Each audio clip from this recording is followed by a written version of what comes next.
Wahusika wako wapi hapa? Mwambie kuna wageni huko nje. Hamwezi kukaa na mji mchafu namna hii, mtu anaamua tu kinyesi unaturudishia kwa wenzio. Maana yake nini? Mheshimiwa DC, funga hapa.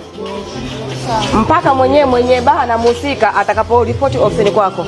Hii kero ni kubwa sana kwa sababu mavi yanafunguliwa hapa usiku, asubuhi unakuta mavi yametapakaa, harufu, tunashindwa kukaa kwa amani, na kila tukifanya juhudi zozote za kuita ofisi ya mtendaji wanakuja wanapita, hamna lolote linalofanyika, na mpaka tukaamua kutafuta namba ya kule ofisi ya mkoa. Leo tumepiga asubuhi na wamekuja mchana huu. Tumepata malalamiko ya majirani walioko eneo hili hapa kwamba sijui ndio mmiliki sijui muendeshaji wa sehemu hii anatiririsha maji ya kinyesi kwenye maeneo ya wenzii. Sasa mkurugenzi wa halmashauri kupitia kwa wataalamu wake wameshapata kuja kuwapa onyo hapa zaidi ya mara 2 mara 3. Wanasema wamesha kuja kuwatoza faini hapa, lakini kama vile wameamua kuwa masugu hawasikii. Sasa kwenye nchi hakuna mtu ambaye yuko juu ya sheria, lakini taratibu ziko wazi. Unapofanya biashara yako ni lazima uzingatie afya na mazingira ya wenzio. Faida yako wewe isiwe karaa kwa wenzio. Sasa uweze kufanya biashara kwako kinyesi unapeleka kwa nyumba ya jirani au kwenye kichochoro cha jirani, nadhani si sawa sawa.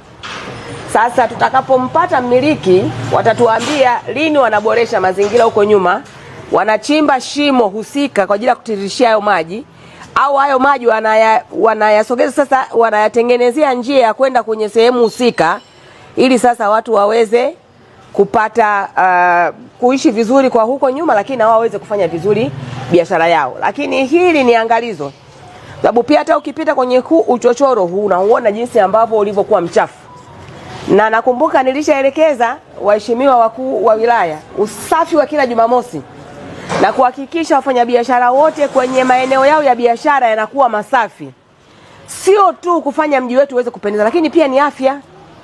Utiririshaji wa maji machafu na vinyesi kutoka kwenye choo si usalama.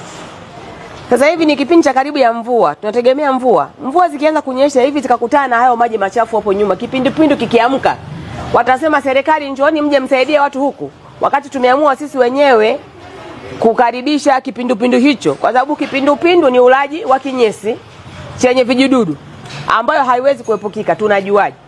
Kwa hiyo rai yangu kwa wananchi na wafanyabiashara wote wa mji wa Babati, sehemu yako unaofanyia biashara hakikisha haiwi kero na changamoto kwa majirani zako. Na yoyote ambayo tutamkuta anakwenda kinyume na taratibu ambazo zimewekwa na serikali, lakini anakwenda kinyume na taratibu ambazo zimewekwa na halmashauri, hatutosita kumchukulia hatua mara moja bila ya kuogopa. Hatutopepesa macho. Na kwenye hili naomba nitoe onyo kali. Yoyote ambaye anajua sasa hivi nyumbani kwake kuna mfereji, kwenye biashara yake kuna mfereji, auzibe kabla sijapata taarifa. Na ninatoa kabisa taarifa kwa wanababati wote. Yoyote ambaye anajua kuna uchochoro unatoa maji machafu na mwenye eneo hili ameamua kukaidi, nipeni taarifa. Mimi nasoma meseji zote za kwenye